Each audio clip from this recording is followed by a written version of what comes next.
But you never looked into his face, did you? You never saw his eyes. You never saw that nothing, no expression, blank. Welcome back, everybody. Stranger Oddities coming back with you. And this time around, we're talking about the movie Halloween. I was very privileged to been able to witness the movie in all of its glory back from the, of course, the video store rental days and VHS tapes. My dad is actually the one that showed it to me, and so a very interesting film. I think the first one that I remember, I do distinctively remember renting Halloween 4 from the grocery store, and I always remember that box art on it. It had that house in the background, kind of recessed, kind of recluse back in the darkness of it all. And of course, you had the mask busting through like the night sky, and you could actually see around the mask on the VHS tape. It was kind of like the way it just kind of broke through like paper. It looked like paper, shredded around the edges. So it's really awesome. I mean, this is of course back in this is just when they made the cover arts just awesome. They really, some people had some real good thoughts behind it. This time around, actually, because there's so many people that talk about, and of course there's like a god-awful amount of these movies now. I mean, they really just have gone overboard with them, and there really is a certain point where you just need to stop making them. But I will say this, though, the newest one that is up to date right now, the 2018, I guess they call it, the newest Halloween, is actually probably one of the better ones that they've made within the last probably 20 years, if not longer. Because I think that they made it, I think what it was is there's more of a labor of love in it, more so than just a labor of money. So, and then of course I think they're coming out with another one. It's Halloween Kills. It's going to be dropping hopefully this October in the theater, and you better believe I will be there to watch it, because I really do. I think that the latest ones that they're doing is a labor of love. They really do like the franchise, and of course the mask really shows.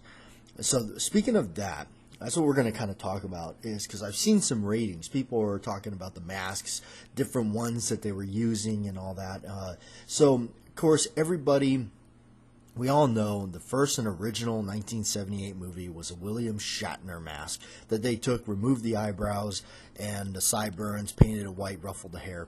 They literally just spray painted this white. Actually, there's a really wonderful video by Sean Clark, and they he got together with the guy that did the original mask for the thing. I think his name is like Wallace or something. He did the original mask. Let's see if I can look it up here for you. Let's see, go back here. I do watch Sean Clark a lot. His YouTube channel is Malfunction, and he is just a great horror fan as well, just much like me. And let me see here on his channel. One of the things he started doing was the Horror's Hollow Ground, which is when he goes to all the old locations and stuff like that, to kind of look back and see what's left of the locations and everything. But really cool stuff here. I'm trying to see where because the guy is pretty lucky. I mean, he gets to meet a lot of these old dudes that were either there or a part of the production and whatnot. So it's really awesome. Actually, when there was a horror convention that was coming up, I wanted to kind of go there, really just to. Although there wasn't too many other people there. But he would have been there, and it would have been kind of neat to meet him. So he's got a video on recreating the shape mask with Tommy Lee Wallace. Apparently, this is the guy that originally made it in 1978. So Going through the kind of the if you would the timeline a little bit, and then the second movie comes around, they basically just used the same mask that they had from the original. The shape just kind of took a little bit different look to it because it was a different actor donning the mask. It was actually stuntman Dick Warlock. And, of course, it kind of widened the mask out a little bit. And the mask obviously was a little worn down from, being kind of recycled through the movies. And so I'm sure the rubber, the latex that was originally used probably, was, probably a little old. That may have given it a little bit more of a distortion look on it. All right, so now jumping ahead to, like, Halloween 4. Halloween 4 was, obviously, if you watch the movie, he obtains the mask through the little Halloween store or something like that. You can see him grab it off the shelf. Once again, I believe that's what they said. They just went and got some regular old William Shatner masks and did the whole thing, cut the eyes a little larger, and spray painted it white. I think important things that they were doing. Now, they didn't do it in the second one, but they did it, I believe, in the first one and whatnot. But one of the key elements to the film is they make sure that the eyes are not visible. Be it that they put some kind of black mesh on the inside of the mask so that it can hide the eyes and everything. So now they kind of skipped out doing that in a couple of ones. Now, the Part 4 mask, very clean, very, a lot of people think it's kind of a little bit of a silly mask and whatnot. Of course, there's actually a scene also in the school when Dr. Loomis is there to save young Jamie, and he shows up and throws Donald Pleasance's character, Dr. Loomis, through a window. And you can see it's like a weird-looking mask. That's because somebody goofed up and basically didn't grab the Michael Myers mask that they had doctored up. They grabbed one of the standard Shatner masks that they had, and so that's what you're seeing. I mean, technically it's the mask, but it wasn't the one that was all modified and everything. So that's kind of funny. Number 5, and it's funny is like I remember renting these, part 1, part 2. We're just like going through the video store and just like going down the list. Always knew growing up that part 3 had nothing to do with Michael Myers, so I didn't really want to watch it. But later when I got older and I actually did watch part 3, part 3 is a standalone movie if you kind of disassociate it with the whole Halloween thing. Part 3 is actually a really cool movie. If you just kind of forget about the fact that it's, it could have been called something else and been its own horror movie. It's just awesome. So, but part 5 comes around, and part 5, the mask is very, this is when you start seeing it like really just take a grungy look. I actually don't mind it. It's elongated and the hair's long and the neck's not, it's all just ruffled. I mean, the whole thing is just really disorganized. But it's not bad. I do believe that if I recall right, it was a mold made by the one of the great makeup effects artists, Craig Nicotero. Nicotero goes back to the Savini days. He worked a lot with Tom Savini, and as a horror fan, Tom Savini is really one of the top guys. He's a really cool dude. I really would like to meet him one day. But anyway, so then they go on to number 6. Number 6, The Curse of Michael Myers. I did actually go and see that in the theater with my father. Very interesting mask. I like the mask a lot. I think it's I just thought it was the creepiest thing ever. It still is. It has a really good look to it. And I believe Carl Buechler, he did the design on it, I believe. I don't know for sure. I think he had a hand in it or something like that. But really good mask. I do like it. And then that's it. Once that, to me, that was the first, string of movies right there. That was kind of it. To me, that was, after that, it just got silly. I don't know the exact order that they go in, but I know that H2O came out, Halloween 20 years later. They got Jamie Lee Curtis back in there. That movie is, I'm just going to outright say it, it's just bad. The mask that they were using in the beginning, I forget what, I think it was the K&B mask or something, and I want to say that K&B, I think, is associated with Nicotero company. I could be wrong, but I thought that was who this company is. And I mean, just that original mask that they had with the smooth, it looked like it's terrible. I mean, I can't even believe somebody just looked at that and went, yeah, let's just use that. I mean, it just clearly, whoever was involved in that knew nothing of the series, probably never even saw the original Halloween or anything like that. It just, looks like it was just like overproduced, like somebody had way too much money and just like, paid out just to have this like perfect mask made up, and it was just awful. I've even heard a guy describe it looked like an alien or something like that. It's terrible. It's smoothed out. There's no definition, and that was one of the key things that the original mask captured, and all the other ones still understood that. Was the facial features on the mask, the cheekbones and all that, and the way the mouth sets and everything like that. And when it's painted the stark white, that during the lighting is what does it. The lighting is what shadows it and what photographs it differently.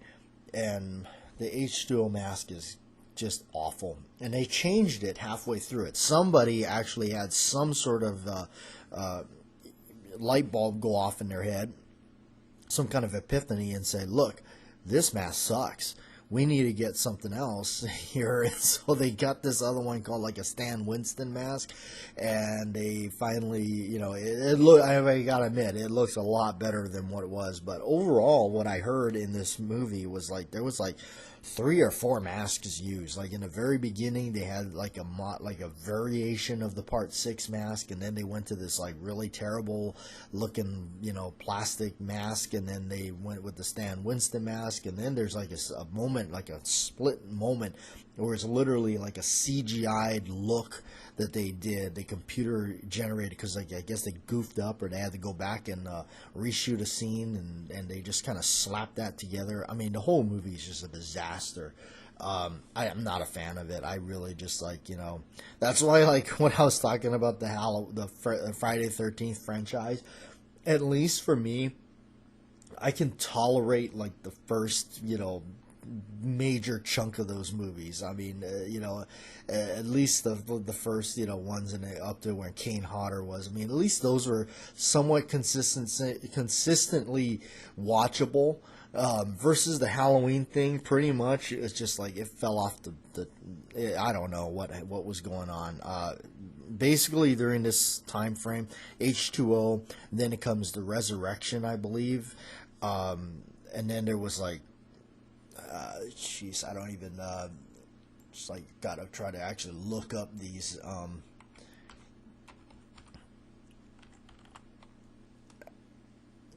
mean, look at this. Even I don't know how many there are.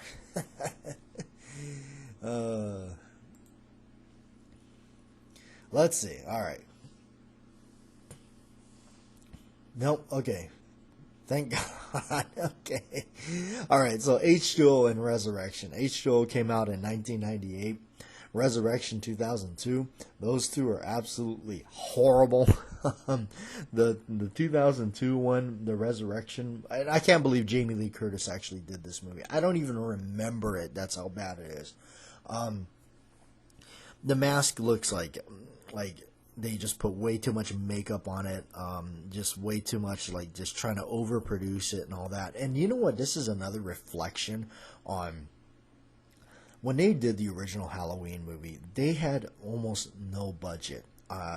And that goes to show you when people have limited funds, they become more creative. The mask was made really just down and dirty, and look how effective it was. And you got these other ones where who knows what happened. Then you get of course now the newest of the, when you get to they took a break from it for a while, because it looks like they were just popping these movies out every so couple of years or something. Rob Zombie comes around. Rob Zombie's rock star, singer kind of guy, has a band and everything. I actually do like his movies. He has his moments. I will never take away the fact that The Devil's Rejects that he did was probably one of the most fascinating, refreshingly new movies out there that was kind of interesting, so I do like it. Now, he did Halloween and Halloween 2. His first Halloween movie was not bad. Considering, and The Mask was not bad either. The Mask was pretty good, and he did a really good job with, it was like he kind of followed the Halloween story, and that was good. And but then he did Halloween 2, and I have no idea what the heck happened with that movie. And now, mind you, these are remakes. H2O tried to separate itself from, now we're going to kind of jump back a little bit, but H2O kind of tried to separate itself from the other movies. So it kind of wanted to do its own thing, and I think that's where they start getting in trouble. Resurrection, like I said, don't even bother. I mean, that's not even worth your time. It's like, whatever duration of a movie, you're never going to get that time of your life back. For that matter, same goes with H2O.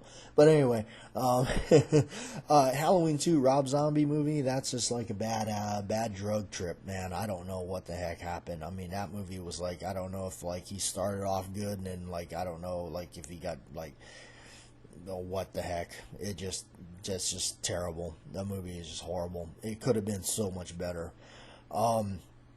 And then, of course, now we got the 2018 movie. And that movie, they took the time. And by the way, Halloween 2 with Rob Zombie, it's like half the mask is missing. It looks absolutely nasty. It looks like somebody found it in the garbage and then, like, put it on. And, like, somebody said, too, like, I mean, Michael Myers just turns into a wandering hobo. And it's ridiculous.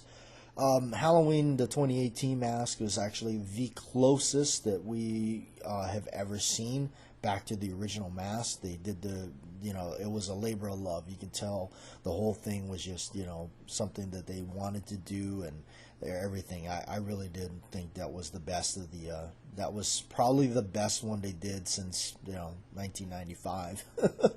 Of course, for me, though, it really is hard to get away from the original, like, at least through the 80s.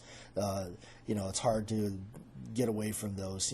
Halloween 4 and 5, far as any kind of sequels, remakes, are just fantastic. I mean, that's just total classic 80s slasher kind of stuff. And of course, 1 and 2 is just up there. But, they did do a good job. The mask looks great. It's got the nice, it's weathered in a good way. It's the closest we've seen to the original mask, for sure. That, it's the closest to the first two movies. It really is. Not sure what happened in between, but, I definitely put, the first group of them up there. I don't know what happened during 98 and 2000 and, all that. That just became ridiculous. So 2021, I think Halloween Kills, like I said, comes out this October. Let's hope they didn't ruin it. So thanks for tuning in and joining me with the talk of Michael Myers mask, well, a.k.a. William Shatner.